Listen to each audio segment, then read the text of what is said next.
हे what's up guys, welcome back once again. So दोस्तों, ये कहानी है जैकी और जूल्स की, जो अपने दादाजी के पुराने घर जाते हैं, लेकिन वहाँ उनके साथ कुछ ऐसा होता है जो आपके होश उड़ा देगा। कहानी शुरू होती है, हम जैकी और जूल्स को देखते हैं जो कि एक कपल है। अपनी पहली एनिवर्सरी बिताने के लिए ये एक कॉटेज में आए हैं, जो कि काफी सुनसान एरिया में है, जहाँ पर किसी का आसानी से पहुंच पाना तो काफी मुश्किल है। जूल्स को ये जगह काफी पसंद आती है क्योंकि यहाँ उन्हें कोई डिस्टर्ब करने वाला नहीं है। तब जैकी उसे बताती है कि ये उसके दादाजी का घर हुआ करता था जब वो आर्मी में थे और उन्हें गवर्नमेंट ने दिया था। मैंने अपना पूरा बचपन यहीं गुजारा है, लेकिन फिर मैं शहर चली गई। अब तब से लेके आज तक ये ऐसे ही पड़ा हुआ था, यहाँ कोई नहीं आता। इसके बाद जूल्स उस घर को एक्सप्लोर करने लगती है, जहाँ उसे कुछ अजीब चीजें देखने को मिलती है, लाइक एक हिरन का सर, कुछ राइफल। मे बी जैकी के दादाजी हंटिंग के काफी शौकीन हो, या फिर इसके पीछे कोई और राज हो। अब वो जब बाहर आती है तो उसे जैकी कहीं दिखाई नहीं देती। वो उसे चारों तरफ ढूंढती है और तब जाकर हम देख पाते हैं कि वो तो लेक के साइड में एक बोट हाउस को देख रही है, जो ऐसे ही खंडर पड़ा हुआ है क्योंकि इसे सालों से किसी ने यूज नहीं किया। अब जूल्स उसके अंदर चलने की जिद, लेकिन जैकी उसे बहुत ही वियर्ड वे में मना कर देती है। लेकिन क्यों? अब इसके बाद दोनों घर में वापस चले जाते हैं और अपने सामानों को फिक्स करने में लग जाते हैं। ऐसे ही करते करते रात हो जाती है। दोनों सो ही रहे थे कि तभी बाहर कोई कार आकर रुकती है। उसकी आवाज सुनकर जूल्स बहुत ही घबरा जाती है कि इतनी रात में अचानक से यहाँ कौन आ गया। तो जैकी उसे शांत करती है। तो ऐसा लग रहा था कि जैसे उसे पता है कि बाहर कोई खतरा नहीं है। अब वो बाहर जाती है तो कोई इंसान हुडी में खड़ा हुआ था, जो जैकी को देखकर मेगन के नाम से पुकारता है। जब वो पास आती है तो असल में वो सारा थी, जैकी की बचपन की दोस्त। लेकिन यहाँ तभी पीछे से जूल्स आ जाती है और वो दोनों एक दूसरे को हाय हेलो करते हैं। लेकिन यहाँ सारा बार बार मेगन के नाम से उसे पुकार रही थी, जो उसे लगता है कि शायद उसे जैकी का नाम नहीं पता। तो वो उसे सारा से कहती है कि ये इसका नाम नहीं है, तुम उसे मेगन क्यों पुकार रही हो। लेकिन जैकी उसे समझाती है कि यही मेरा नाम है। अब ये सुनकर जूल्स को काफी अजीब लगता है कि हम इतने सालों से एक साथ रह रहे हैं, लेकिन इसने मुझे अपना रियल नाम क्यों नहीं बताया। यहाँ आई वो भी हमें काफी देर हो गई, उसने अपने दोस्तों के बारे में भी मुझे क्यों नहीं बताया। अब वो ये सब सोच पाती कि तभी सारा कह देती है कि तुम लोग मेरे घर पर जरूर आना। लेकिन दूसरी साइड पर जो मौजूद है। अब अगला दिन भी आ जाता है जब जूल्स वॉकिंग के लिए बाहर आती है, पर अभी भी उसके दिमाग में वही सब बातें चल रही थी। तभी उसे एक बोर्ड दिखाई देती है जो उल्टी हुई थी और उसके ऊपर कुछ लिखा हुआ था। वो उसे पढ़ने की कोशिश करती है कि तभी वहां जैकी आती है और उसे अपने साथ घुमाने के लिए ले जाती है। लेकिन उसे पता था कि उसके दिमाग में अभी भी मेगन वाली बात घूम रही है, इसलिए वो उसे क्लियर करने की कोशिश करती है और बताती है कि पहले मेरा नाम वही था, लेकिन फिर मैंने उसे बदल लिया क्योंकि मुझे वो नाम पसंद नहीं था। इसके अलावा और कुछ नहीं है। इसके बाद वो जूल्स को एक लॉकेट गिफ्ट करती है जिसमें दोनों की फोटोज थी। उसे देखकर वो सब कुछ भूल जाती है और उसके साथ इस मोमेंट को एंजॉय करती है। कुछ देर बाद वो लोग शूटिंग करने जाते हैं, जहाँ जैकी का निशाना देखकर जूल्स तो हैरान ही हो गई थी। ऐसा लग रहा था कि जैसे वो कोई एक्सपर्ट हो। अब यहाँ से वो लोग घर आते हैं, जहाँ पर जैकी जूल्स को एक कहानी बताती है उसके बचपन के टाइम जब वो और उसके डैड और उसके दोस्त जेनी शिकार करने गए थे, लेकिन तभी उन पर एक भालू ने हमला कर दिया और तब पहली बार उसने किसी पर गोली चलाई थी। लेकिन वो भालू पूरी तरह से मरा नहीं था। उसमें मेरे डैड ने मुझे चाकू दिया और कहा कि जाकर उसे मार दो, लेकिन मैंने ऐसा नहीं किया। वहीं 20 मिनट तक मैं खड़ी रही और जब तक वो भालू तड़प तड़प कर मर नहीं गया, मैं वहां से वापस नहीं गई। अब ये कहानी जूल्स को काफी अजीब लगती है। उसने उसे यह कहानी क्यों सुनाई, ये भी उसे समझ नहीं आता। लेकिन अगले दिन जब जूल्स सोकर उठती है तो उसे जैकी दिखाई नहीं देती। उसके वॉइस नोट पर उसे पता चलता है कि वो सिटी गई है कुछ सामान लेने के लिए, दोपहर तक वापस आ जाएगी। लेकिन तब तक यहाँ पर जूल्स अकेली क्या करेगी, तो वो दूरबीन से लेक के दूसरी साइड देखना शुरू करती है, जहाँ पर उसे सारा का घर दिखाई देता है। कहीं न कहीं अब उसके मन में अभी भी वही सवाल थे, इसलिए वो डिसाइड करती है कि वो सारा के घर जाएगी। तो वो बोट लेकर निकल जाती है और कुछ ही देर में वहां पहुंच जाती है, जहाँ पे उसे सारा और उसका हस्बैंड जॉन भी मिलता है। अब दोनों एक दूसरे से इंट्रोड्यूस करते हैं। सारा का घर किसी हंटर प्लेस से कम नहीं लग रहा था। वहां उसे एक फोटो भी मिलती है जिसमें सारा, जेनी और जूल्स तीनों थे। तभी वहां सारा आ जाती है और उसे बताती है कि ये हमारे बचपन की फोटो है। तो जूल्स पूछती है कि जेनी कहाँ है, तो वो बताती है कि उसकी मौत हो गई और ये बात जैकी ने भी उसे नहीं बताई थी। वो वापस घर आने लगती है, तभी बीच में ही उसे जैकी मिल जाती है और वो बिना समय गवाए उसे जेनी के बारे में सवाल करती है और पूछती है कि तुमने मुझसे ये सब क्यों छुपाया। तब वो उसे एक और कहानी सुनाती है कि एक दिन जब हम छोटे थे तो मुझ में और जेनी में रेस लग गई। मैं काफी आगे निकल गई, लेकिन जब मैंने पीछे मुड़कर देखा तो वहां जेनी नहीं थी, क्योंकि वो पानी में डूब चुकी थी।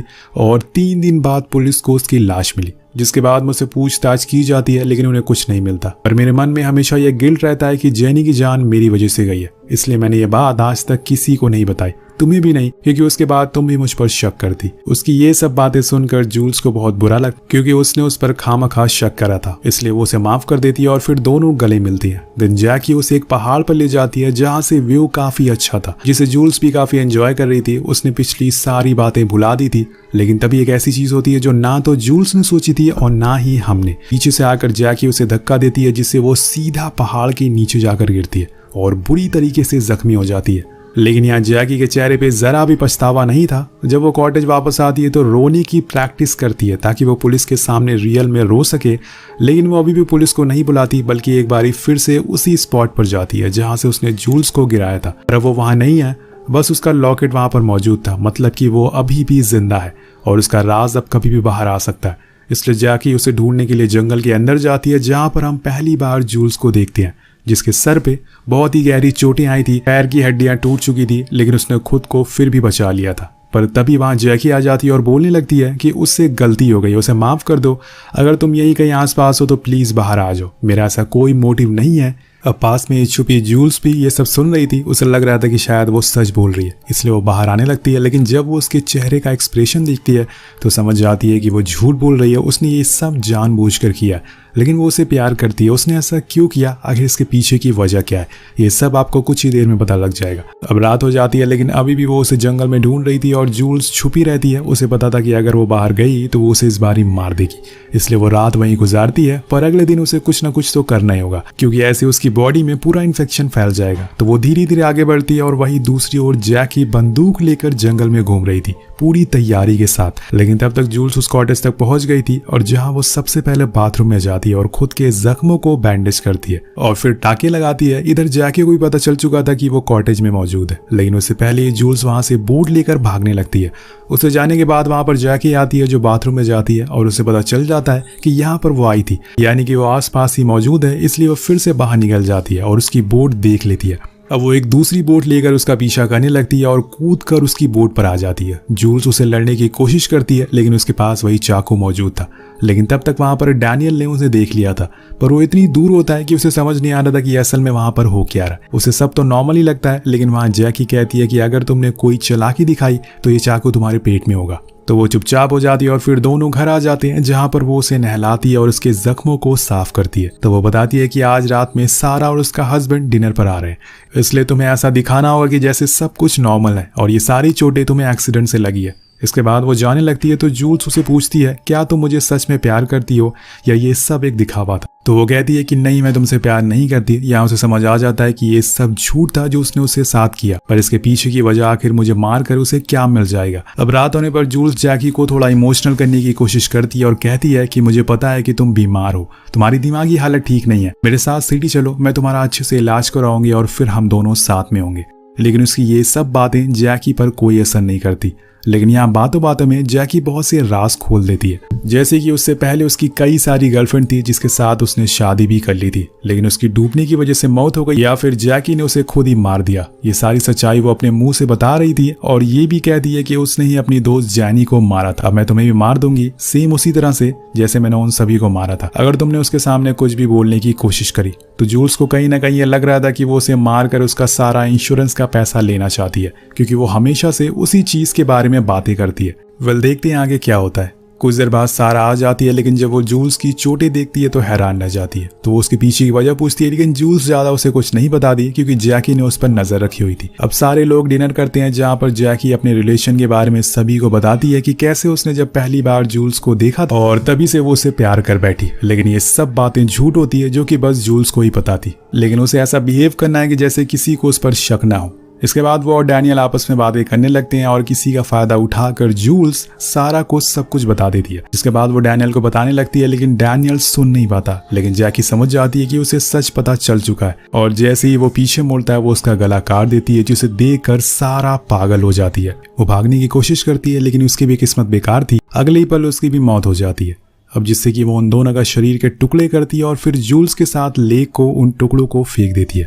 अब हमें ये तो समझ आ गया था कि जैकी कोई नॉर्मल लड़की नहीं है, वो ये खून ऐसे कर रही थी जैसे उसका डेली का काम हो, और ये देखकर जूल्स अब और ज्यादा डर चुकी थी। ये सारी चीजें जूल्स ने कभी अपनी लाइफ में सोची नहीं थी कि उसका पार्टनर ऐसा कुछ करेगा। यही जानते हुए जैकी उसे ऑर्डर आती है और वो दोनों वहाँ पे पड़े खून को साफ करते हैं। तभी जूल्स कहती है कि तुम्हें उन्हें नहीं मारना चाहिए था, उनका क्या कसूर था। तो वो उसे बताती है कि उन्हें मैंने नहीं बल्कि तुमने मारा है, तुम्हारी चक्कर में उनकी मौत हो गई है। अब इसके बाद वो उसे सही तरीका बताती है खून को साफ करने का, ताकि फॉरेंसिक वाले जब यहाँ आए तो उसे पकड़ ना पाए। ये सुनकर जूल्स को यकीन हो जाता है कि उसने इससे पहले कई बार खून साफ किया और अब वो पूरी तरीके से एक पेशावर खूनी बन चुकी है। अब रात को वो जूल्स के हाथ पैर बांधकर खुद के पास सुला देती है, लेकिन बड़ी ही मुश्किलों से जैसे तैसे उसने खुद को आजाद कर लिया था और आजाद होते ही वो उसे चाकू से जैकी को मार डालती है। वेट, ये असल में एक सपना था जो हकीकत में वो अभी भी बंधी हुई है। अगले दिन जब वो सोकर उठती है तो देखती है कि वहाँ पे हॉल में एक भालू का सर टंगा हुआ है। ये वही था जिसे जैकी ने बचपन में मारा था और तब से लेकर आज तक वो यहीं पर टंगा हुआ है। और तभी उसकी नजर पीछे रखे हुए एक बॉक्स पर पड़ती, जिसके अंदर सेम वही हूबहू बहुत सारे लॉकेट रखे हुए थे जैसे कि जैकी ने उसे दिए थे। लेकिन जब उन लॉकेट्स को खोलती है तो उसके अंदर अलग अलग लड़कियों की फोटोज थी जो कि शायद जैकी की पिछली सारी विक्टिम्स हो, जिसको उसने मारा होगा।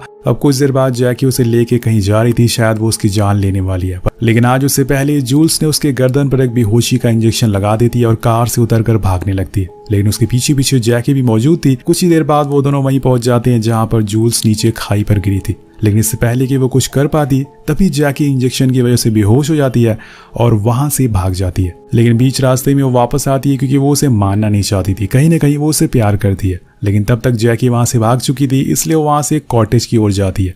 लेकिन वहां भी जैकी मौजूद नहीं थी। वेट करती है और रात होते ही वो वापस आ जाती है उसी घर में। यहाँ उन दोनों का एक बार फिर से आमना सामना होता है। लेकिन यहाँ जूल्स को देखकर साफ पता चल रहा था कि वो उसे मारना नहीं चाहती, लेकिन अब उसकी ये मजबूरी है, इसलिए उसने भी बंदूक तान दी थी। लेकिन तभी जैकी वहां से भाग जाती है, ऊपर वाले फ्लोर पर आ जाती है जहाँ पर उसने अचानक से जूल्स पर हमला बोल दिया था। अब वो जख्मी हो चुकी थी और खुद को खड़ा नहीं कर पाती थी। जैकी उसे घसीटते हुए उसी हिल के पास ले जाती है और इस बारी वो पूरी जान से नीचे फेंक देती है ताकि अब कोई चांस ही ना बचे जिंदा रहने का। वो पूरी तरह से श्योर थी, इसलिए उसने इस बारी पुलिस को भी कॉल करके बुला लिया था क्योंकि उसे अब यकीन हो गया था कि जूल्स की मौत तो हो गई है। अब घर जाने पर वो सबसे पहले इंसुलिन का डोज लेती है क्योंकि वो डायबिटिक है और फिर पास में रखे हुए लैपटॉप को ओपन करती है। उसमें उसे एक वीडियो मिलती है जो असल में जूल्स ने रिकॉर्ड करी थी, जिसमें वो उसे बताती है कि उसने इंसुलिन वाले इंजेक्शन में नाइट्रोजन मिला दिया था और उसे अच्छे से पता था कि वो जैकी से कभी जीत नहीं पाएगी, इसलिए उसने एक कदम उठाया। अब ये चीज देखने के बाद जैकी के तो होश ही उड़ जाते हैं। वो घर के बाहर निकलकर भागना शुरू कर देती है ताकि जल्दी से रोड तक पहुंच सके। लेकिन उससे पहले ही उसका सामना एक भालू से हो जाता है और यहाँ हम उसका फ्लैशबैक देख पाते हैं उसके बचपन का, कैसे उसने एक भालू को एक दर्दनाक मौत दी थी और ये उसका कर्मा है। तो वो वहां से भागना शुरू करती है, लेकिन आज उसकी मौत तय है। भागने का कोई फायदा नहीं है और वो वहीं गिर जाती है और कुछ देर बाद भालू उसे चीर कर मारने लगता है। धीरे धीरे जान उसकी निकलने लगती है और फिर अंत में मारी जाती है। वहीं दूसरी ओर हम जूल्स को भी देख पाते हैं, उसकी भी मौत हो चुकी थी, यानी कि इन दोनों का अंत हो गया। तो सवाल ये उठता है कि आखिर जैकी ऐसा क्यों कर रही थी। विल थ्योरी की माने तो वो एक मेंटल पेशेंट है, इसलिए वो एक सीरियल किलर बन चुकी है। पहले वो लड़कियों को फंसाती है और फिर यहाँ लाकर उन्हें मार देती है। ऐसा करने में उसे मजा आने लगा है, लेकिन इस बार उसकी किस्मत खराब थी और वो मारी गई। इसलिए कहते हैं कि किसी पर आंख बंद करके भरोसा नहीं करना चाहिए। वेल, आपको ये कहानी कैसे लगी नीचे कमेंट करके जरूर बताएगा। मिलते हैं आपसे अगली वीडियो में। Thank you so much watching. Peace out.